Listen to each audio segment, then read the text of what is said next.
അസം മുഖ്യമന്ത്രി മുസ്ലിം വിരുദ്ധത പ്രകടിപ്പിച്ചെന്ന ഹർജി തള്ളി സുപ്രീം കോടതി. പരാതികൾ ഉണ്ടെങ്കിൽ ഹൈക്കോടതിയെ സമീപിക്കണം. തെരഞ്ഞെടുപ്പ് അടുത്താൽ ഇത്തരം ഹർജികൾ വരുന്നത് ദൗർഭാഗ്യകരമാണ് എന്ന് കോടതി പറയുന്നു. അതുമാത്രമല്ല, സുപ്രീം കോടതിയെ രാഷ്ട്രീയ നാടകങ്ങൾക്ക് ഉള്ള വേദിയാക്കരുതെന്നും ഹർജിക്കാരനോട് ചീഫ് ജസ്റ്റിസ് സൂര്യകാന്ത് നിർദ്ദേശിച്ചു. വിവരങ്ങളുമായി എസ് നന്ദഗോപൻ ചേരുന്നു. നന്ദഗോപൻ, പ്രത്യേകിച്ച് നമുക്കറിയാം അസം തെരഞ്ഞെടുപ്പിലേക്ക് പോകുന്ന ഒരു സംസ്ഥാനം കൂടിയാണ്. അപ്പോൾ അങ്ങനെ വരുമ്പോൾ തെരഞ്ഞെടുപ്പിൻ്റെ രാഷ്ട്രീയ മുതലെടുപ്പിനായി ഇത്തരം പരാതികൾ അല്ലെങ്കിൽ ഇത്തരം ഹർജികൾ സുപ്രീം കോടതിയിലേക്ക് കൊണ്ടുവരുന്ന പ്രവണത ശരിയല്ല. രാഷ്ട്രീയ മുതലെടുപ്പിന് സുപ്രീം കോടതിയെ ഉപയോഗിക്കുന്നത് ശരിയല്ല എന്ന് കൃത്യമായ ഒരു ജഡ്ജ്മെന്റ് സുപ്രീം കോടതിയുടെ ഭാഗത്തു നിന്നുണ്ടായിരിക്കുന്നു. പരാതി ഉണ്ടെങ്കിൽ ഹൈക്കോടതിയിൽ സമീപിക്കണം. ഹൈക്കോടതിയിൽ നിന്നുണ്ടാകുന്ന വിധി അല്ലെങ്കിൽ ഉത്തരവ് അത് തൃപ്തികര അല്ല എങ്കിൽ മാത്രമേ ഈ അപ്പീൽ പോകാനുള്ള ഒരു സൗകര്യമുള്ളൂ. നേരിട്ട് സുപ്രീം കോടതിയിലേക്ക് ഇത്തരം രാഷ്ട്രീയ വിഷയങ്ങൾ എത്തിക്കുന്നത് ശരിയല്ല എന്ന് കോടതി കൃത്യമായ വിവരമല്ലേ അസം മുഖ്യമന്ത്രിക്കെതിരായുള്ള പരാതിയെ അടിസ്ഥാനമാക്കി പറഞ്ഞിട്ടുള്ളത്? നന്ദഗോപൻ,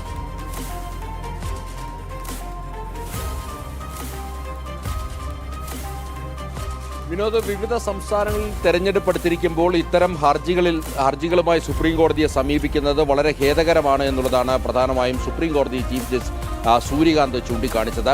ഈ തെരഞ്ഞെടുപ്പുകൾക്ക് അല്ലെങ്കിൽ രാഷ്ട്രീയങ്ങൾക്ക് ഉള്ള ഒരു വേദിയാക്കരുത്, അല്ലെങ്കിൽ രാഷ്ട്രീയ നാടകങ്ങൾക്കുള്ള വേദിയാക്കരുത് സുപ്രീം കോടതിയെന്നും അദ്ദേഹം സൂചിപ്പിക്കുകയുണ്ടായി. അസം മുഖ്യമന്ത്രി ഹിമന്ത ബിശ്വ ശർമ്മയ്ക്കെതിരായിട്ടുള്ള ഹർജികൾ തള്ളിക്കൊണ്ടാണ് സുപ്രീം കോടതി ചീഫ് ജസ്റ്റിസ് ഇക്കാര്യങ്ങൾ വ്യക്തമാക്കിയത്. പ്രധാനമായും ഹിമന്ത ബിശ്വ ശർമ്മ മുസ്ലിം വിരുദ്ധ പരാമർശങ്ങൾ നടത്തി, അദ്ദേഹം ഭരണഘടനാ വിരുദ്ധമായി പ്രവർത്തിക്കുന്നു തുടങ്ങിയ കാര്യങ്ങൾ ചൂണ്ടിക്കാണിച്ചുകൊണ്ട് ആരോപിച്ചുകൊണ്ടായിരുന്നു ഒരു ഹർജിക്കാരൻ സുപ്രീം കോടതിയെ സമീപിച്ചത്. എന്നാൽ നിങ്ങൾ എന്തുകൊണ്ട് ഹൈക്കോടതിയെ സമീപിക്കുന്നില്ല എന്നുള്ള ചോദ്യവും പ്രധാനമായും സുപ്രീം കോടതിയുടെ ഭാഗത്തു നിന്നുമുണ്ട്. ഹൈക്കോടതിയെ അവഹേളിക്കുന്ന നടപടിയാണോ ഹർജിക്കാരൻ്റെ ഭാഗത്തു നിന്നും ഉണ്ടായതെന്ന് സുപ്രീം കോടതി ചോദിച്ചു. ഹൈക്കോടതിയും ഭരണഘടനാപരമായിട്ടുള്ള കർത്തവ്യങ്ങൾ നിറവേറ്റുന്ന സ്ഥാപനമാണ്. ഹൈക്കോടതിക്കും ഹൈക്കോടതിയായിട്ടുള്ള ഡിഗ്നിറ്റി ഉണ്ട് എന്നുള്ളതും പ്രധാനമായി ഇന്നിപ്പോൾ സുപ്രീം കോടതി ചൂണ്ടിക്കാണിച്ചു. പിന്നെ എന്തുകൊണ്ടാണ് നിങ്ങൾ ഹർജിയുമായി സുപ്രീം കോടതിയെ സമീപിച്ചത്? എല്ലാ കക്ഷികളും ഇതുമായി ബന്ധപ്പെട്ട് സംയമനം പാലിക്കണമെന്നുള്ളതാണ് പ്രധാനമായും സുപ്രീം കോടതി ചൂണ്ടിക്കാണിച്ചത്.